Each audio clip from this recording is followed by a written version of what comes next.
Hi,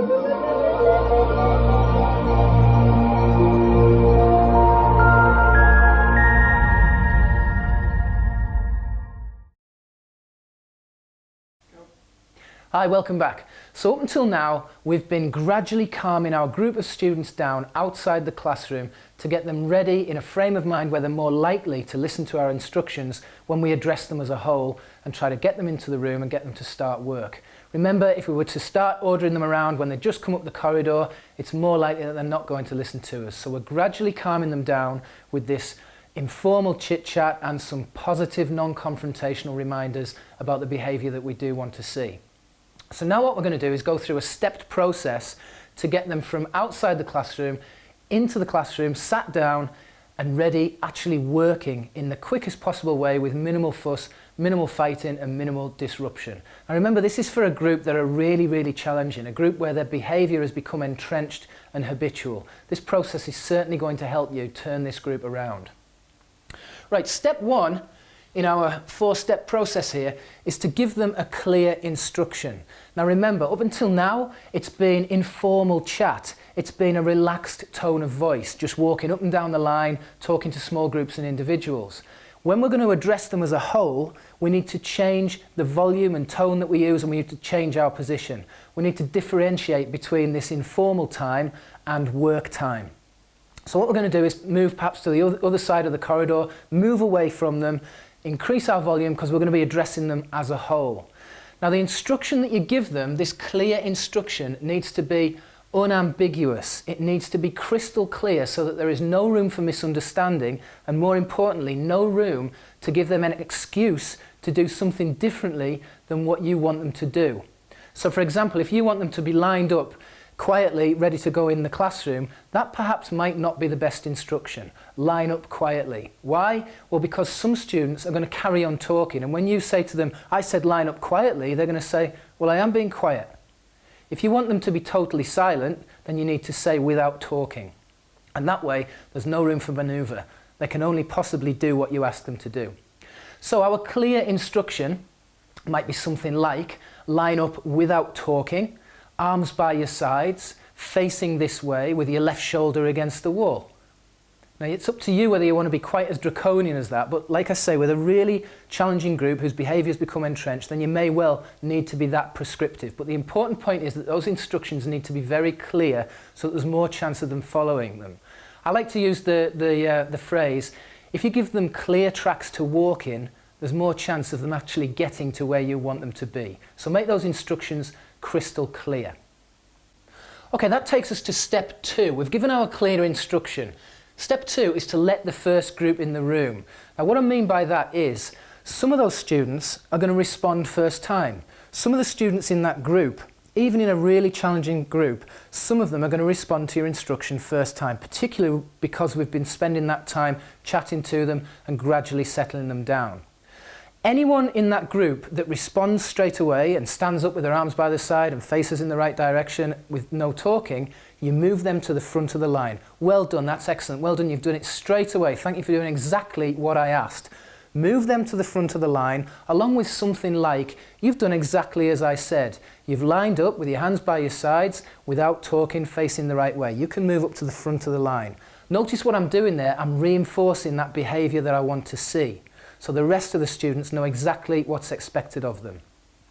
Okay, so now at the front of the queue, or the front of the line, we've got a group of students that have shown that they are ready to be trusted because they followed your instructions straight away, first time. This group have shown that they can be let into the classroom and trusted enough to get sat down and get on with their work. Now I know what you're thinking. You let a group of students into the classroom on their own and they're just going to do whatever they want. Well, not if you prepare the room in the right way, because before you let anyone in the room, you're going to have three things in place. The first is a seating plan, and on that seating plan, you're going to write down exactly where you want individuals to sit. So that's either a seating plan that's up on the wall with all the seats and their names next to them, or individual name cards on each desk or each table. The important point is that they have somewhere designated to sit. Now you know your group well. So you can think in advance and say to yourself, right, I know the students that are going to cause me least problem in this lesson, so I can sit them at the back. The ones that are likely to cause me more problems, I'm going to sit them closer to the front and away from each other. So think very carefully about your seating plan. Remember, effective classroom management is preempting problems and thinking in advance. Your seating plan must reflect that. The second thing you're going to have in place is the right equipment. A lot of your students, particularly in a challenging group, are going to be coming to class with no pen, no pencil, no paper, etc. So you preempt that problem. On each desk there is the equipment that they need, be it a pen, a ruler, a pencil, piece of paper, whatever. It must be there on the desk ready and waiting for them. And the third thing is the right kind of activity.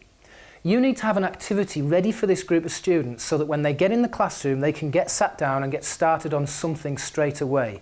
The type of activity is very, very important.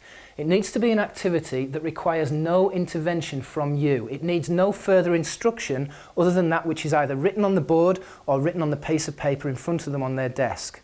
I call them settling starter activities because they require very little instruction. It's just something that they can get on with minimal fuss, minimal thought. It just occupies them for a few minutes while you're still outside dealing with the rest of the group.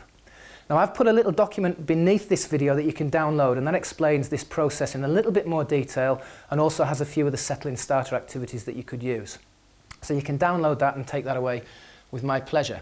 Okay, so we've now got this group of students that are ready to go into the classroom.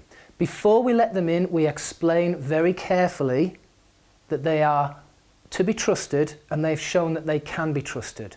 So I'm going to let you guys into the classroom because you've done exactly what I said. You lined up quietly with your arms by your sides, facing the front without talking. Fantastic. What I've got for you when you get in the classroom is a specific place where I need you to sit, and I've got some work that I need you to get on with. Now please don't let me down. You've already shown me that you can follow instructions. I need to speak to everyone else outside this room and I need you to help me do that. So when you go inside the classroom, you need to sit in the seat that I've given you and you need to get on with the work which is explained on the board. I will be in a few moments and I'll also be just outside the door so I can keep my eye on you. If there is any messing around, I will have to bring you back outside the classroom and you'll have to join everyone else. I really do thank you for your behaviour, so you guys can go in right now. Thank you very much. Okay, so now what we've done is we've let our first group in the room and we're keeping an eye on them before we go on to step 3. Okay, step 3 is actually very simple. All we're going to do is repeat our clear instruction. Now notice in the last step we were actually repeating that instruction several times. We were reinforcing it by thanking those students who'd already done what we asked them to do. So by now there are going to be another group of students who are ready to follow that instruction the second time when it's repeated. Because the first time you give that instruction, some of the students might not have heard you. Some students take a little bit longer to settle than others. So it's likely that there are still going to be some compliant students who just weren't quite ready the first time you said it. So you're going to repeat that instruction once. And what you find is that straight away a second group of students are ready to be moved to the front of the queue and can be let in the room in the same manner with the same instructions. What you've very effectively and very cleverly done here is you have filtered out the possible problems. And that is the beauty of this method. You've filtered out any students that were likely to be causing you trouble in the classroom were they to be let in straight away. You've done that because they're the students who you're still left with. And we'll come to them in step 4. Because with any group, with any class, there are going to be individuals that take longer than others to settle. Some students are going to bring their problems, their issues and their concerns to the classroom, and if they're not checked, if they're not dealt with, they often materialise as disruption and misbehaviour. So that's the beauty of this method. It gives us a chance of ironing out those problems before they come into the classroom. It may be a student who's forgotten to do their homework and doesn't really want to come in because they know they're going to get in trouble.